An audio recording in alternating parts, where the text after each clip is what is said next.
Shalom, selamat pagi dan salam sejahtera bagi saudaraku yang dikasihi Tuhan dimanapun berada. Kiranya sukacita dan damai sejahtera Tuhan senantiasa menyertai kita. Mari siapkan hati menyambut firman Tuhan, kita bersaat teduh. Kasih karunia dan damai sejahtera dari Allah Bapa Tuhan kita dan dari anaknya Tuhan Yesus Kristus menyertai saudara sekalian. Amin.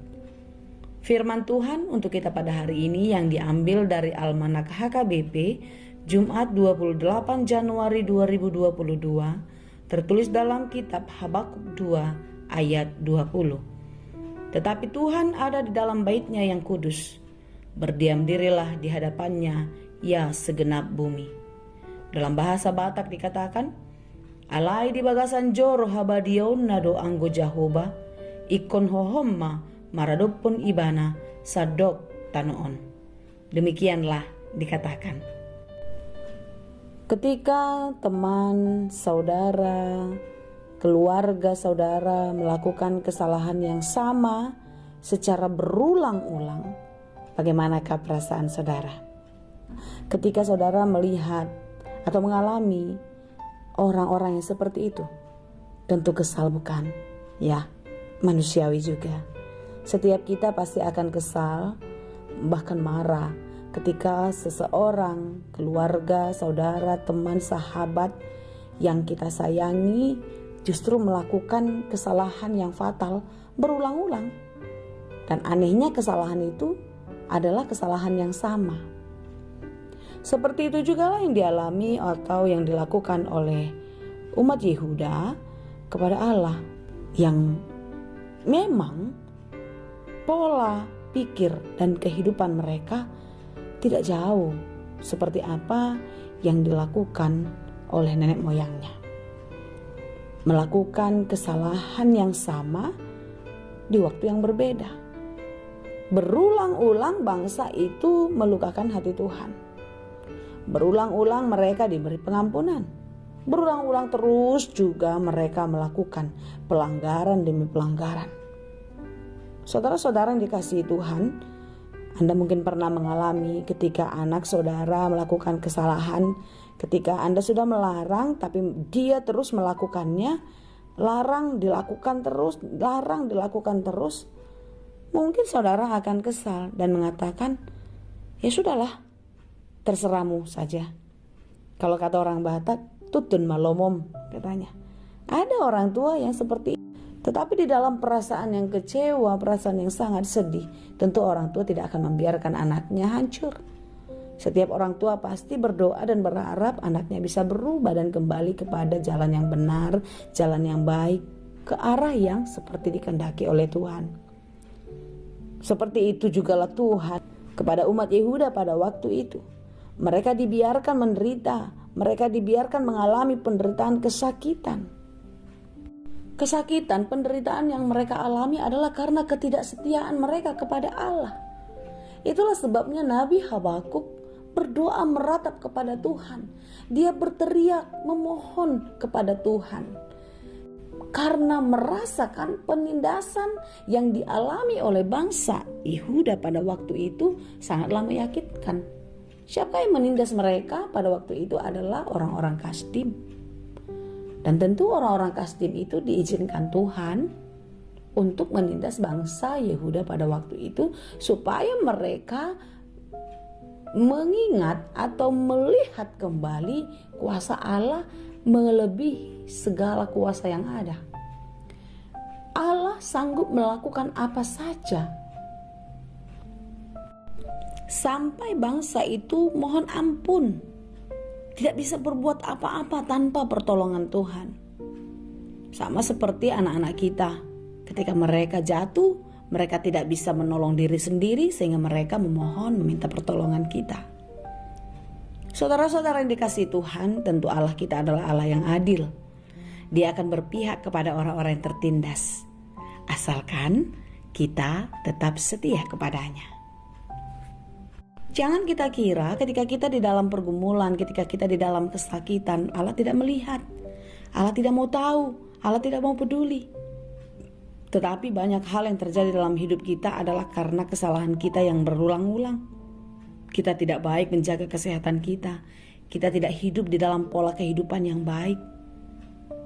Kita tidak melakukan segala pekerjaan kita dengan hati-hati, hidup ceroboh.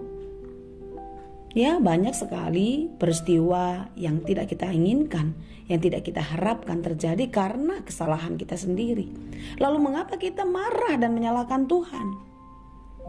Renungan kita pada hari ini mengingatkan kita bahwasanya Allah sesewaktu akan mengizinkan kita mengalami kesulitan, akan mengizinkan kita mengalami penderitaan, bahkan memakai orang lain atau memakai cara seperti apa yang dikehendaki Tuhan, supaya kita benar-benar sadar di dalam penderitaan kita, di dalam pergumulan kita, kita benar-benar sadar bahwasanya kita adalah orang yang bertanggung jawab akan pergumulan yang terjadi dalam kehidupan kita.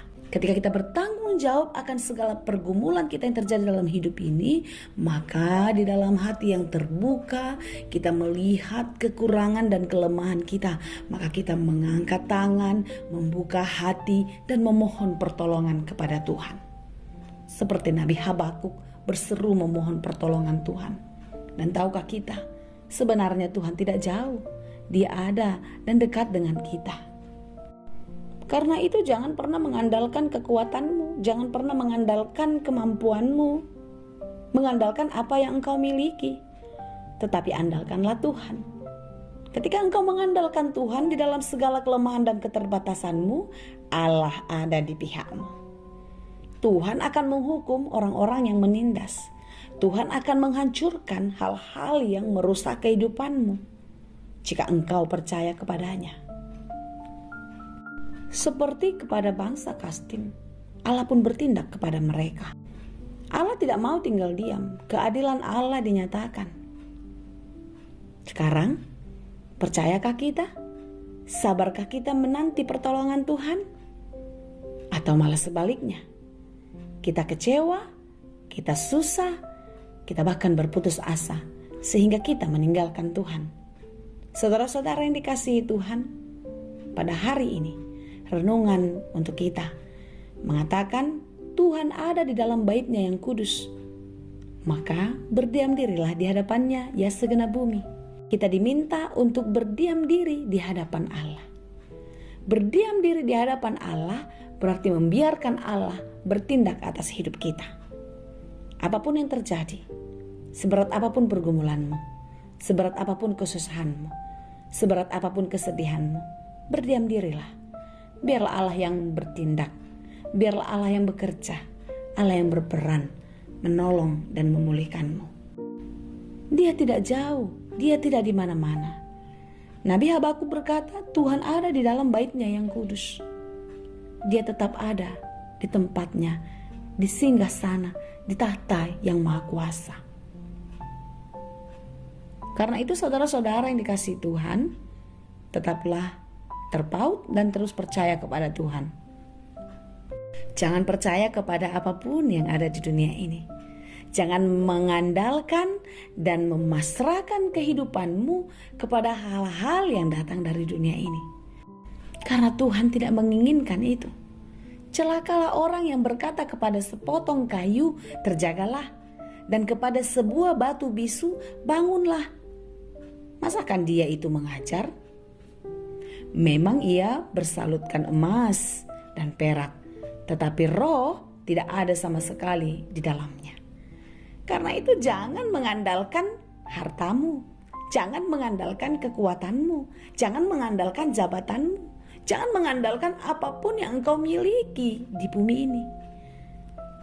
Tetapi andalkanlah Tuhan dan percayalah hanya kepada Dia.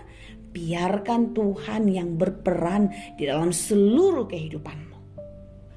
Dan Tuhan akan mengatasi setiap persoalan-persoalanmu.